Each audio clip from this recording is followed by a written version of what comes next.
Magandang hapon mga kabay. So, meron tayo ulit na estimate dito. Kasamahan to kanina sa 39899B. Yung ang tawag ba nun? Ano ba sira nung isa? Alignment lang yung kanina, yung carbon na hindi siya, ang tawag nito, may tama, kaya masiklab. So, ito naman ngayon mga kabay, gumagana. Pero, ito, kusang lumilipat yung drill tsaka hammer. Gawa ng ito, wala na pong spring to. Mamaya makikita natin pag binuksan yan. Dapat pag sinilik mo yan, pag nag-vibrate, hindi siya babalik. Ayan, sobrang lambot. So wala na po yung spring.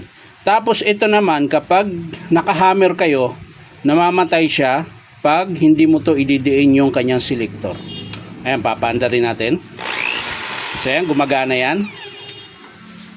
Ayan. Tapos, i-hammer natin. Ayan o, namatay na o. Diba? Ayun na, gumana. Didiin natin to.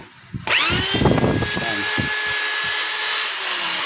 Tapos yung hammer niya, kusang lumilipat sa drill. Habang nag-hammer kayo, lumilipat siya. Ayan, lagay natin sa hammer. Ayan, namatay ulit. Pag tinulak natin to, ayan, yung reverse. Wala na yung hammer. Puro drill na siya. Dahil lumilipat ito kusa. Ayan. So, ang problema nito mga kabay, pag nag-hammer kayo, namamatay siya. Ayan. Ayan o, namamatay na siya. Pero pag diniin mo to, gagana yan. Ayan, patay ulit, diin mo ulit. Nga lang, nawala na yung hammer, bumalik na siya sa drill. So, yan po yung alamin natin kung bakit.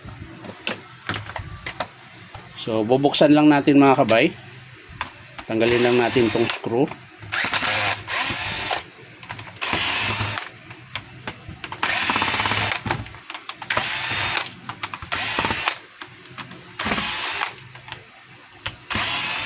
So, sa mga gusto magpa-repair mga kabay, punta lang kayo dito sa Powerman Hardware, 530 T. Alonso, Santa Cruz, Manila. And sa mga nagtatanong mga kabay, panoorin nyo po yung video ko ng buo para malaman nyo kung saan ako saan ako pumapasok. Ayan. So kung mapapansin nyo mga kabay, ito meron na siyang sapin. Ayan. So ibig sabihin yan mga kabay, baka lumuwag to dati. Tsaka na-repair ko na to nung anong date ba to? 0/24/2025 nung nakaraang taon. Ayan. So kaya may sapin yan sa akin galing to sa akin. So ito mga kabay, ang problema niya, teka lang, nabunot na pala. Yung, ayun nakalas yung spring pala mga kabay. Ayan mapapansin nyo yung spring nung selector na sa labas na. Ayan. Ayan, ito yung problema. Maaaring binuksan nila ito, tas hindi na ibalik sa kanyang kinalalagyan. Ayan. Dapat yan mga kabay, yung spring na yan, dyan po yan nakalagay. Ayan. Kaya po siya kusang lumilipat. Pag nag-hammer kayo, lumilipat siya sa drill. Pag nag-drill kayo, kusa siyang lilipat sa hammer. Dahil po dun sa spring na hindi na ikabit. So maaaring binuksan nila yan, hindi na ibalik. So okay na po yan. Dito naman tayo sa kanyang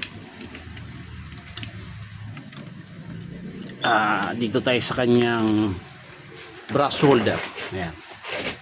Check natin yung brush holder kung bakit ganun. So walang problema dito sa kanyang carbon brush. Ayan. Pwede pa yan. Kalasin lang natin to. Ayan, dahil dito ang problema nun. Kung bakit siya humihinto. Ayun mapapansin nyo mga kabay, ayan. Yung pinaka-terminal contact niya po ay wala na, lusaw na. Mapapansin nyo sa kabila, ayan, buo pa. Pero ito, wala na. Kaya kapag dinidiin nyo siya, ayan, ito yung dinidiin nyo, di ba? Ito yung reverse forward, yan. Kapag sinilik mo siya reverse forward, kapag di mo siya idiin ito, hindi siya gagana. Dahil dito sa kanyang contact na lumalayo siya dito sa kanyang partner. Ito yung partner niya, yan. Yan. Ayan o. Kita nyo yan mga kabay. Ito, tuturo ko sa inyo. Yan. Wala na po yan. Pero pag diniin mo siya, yung kanyang reverse forward, gagana yan siya kasi magdidikit to eh. Ayan. Magdidikit ito, tsaka ito. Kaya nagkakaroon siya ng contact. Kaya gagana siya. Pero pag binitawan nyo yung reverse, yung selector, ito, nawawala siya. Kaya yun yung dahilan kung bakit ganun yung under niya. So yan mga kabay, i-estimate ko na ito. Hindi natin magawa ng paraan yan kasi pag ininang natin yung ano na yan, ang mangyayari niyan, pag nag-spark, malulusaw ulit yan. So pabalik-balik lang. Ang gagawin natin yan mga kabay, papalitan natin itong kanyang buong brush holder. Ayan. So check lang natin dito, kanina, parang may napansin akong maluwag. Ayan. Yung pinaka-bushing ng bearing housing, ito mayroon yung bushing sa loob. Maluwag na po yun mga kabay. So magpapalit tayo ng bearing housing. Ayan. So bubuin natin ulit. Titingnan natin kung gagana ba yung sa hammer niya kung hindi na siya maglilipat. So ayan, babalik lang natin ito. Babalik natin yung kanyang brush holder. Ayan.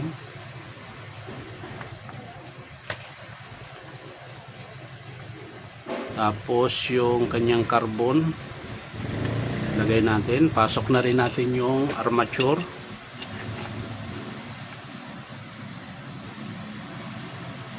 Yan. Tapos yung kabila balik natin. Yun lang, humikot pa. Humikot.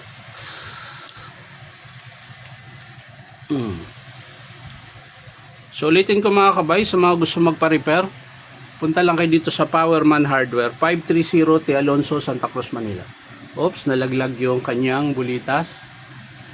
Yan. Balik natin. Siyempre yung kanyang roller guide sa dulo ng armature, kailangan maibalik yan. Tapos yung kanyang selector sa reverse forward, ikot lang natin to. Ayan. Dito po yan nakakabit.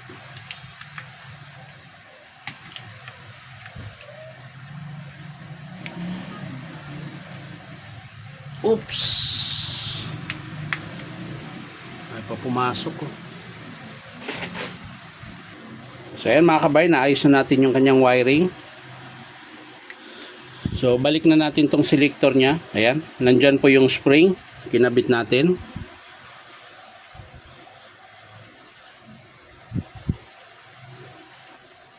Oops, bakit ayaw? Hindi na shoot sa butas mga kabay. Ulitin natin. Yan. So ganun po ang forma ng kanyang selector. Nandun yung spring. Yan. Tapos diin nyo yan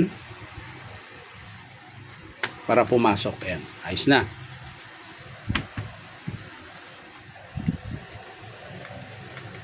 So sara natin to.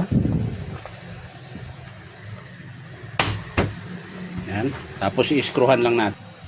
So yan mga kabay, na-screwhan na natin. Ngayon titesting natin ulit.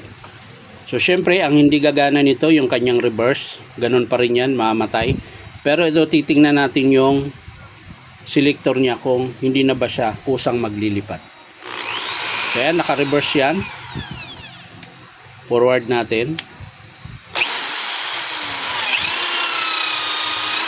So yan, hindi na siya lumilipat. Drill yan. Lagay natin sa hammer. Tingnan natin kung lilipat siya.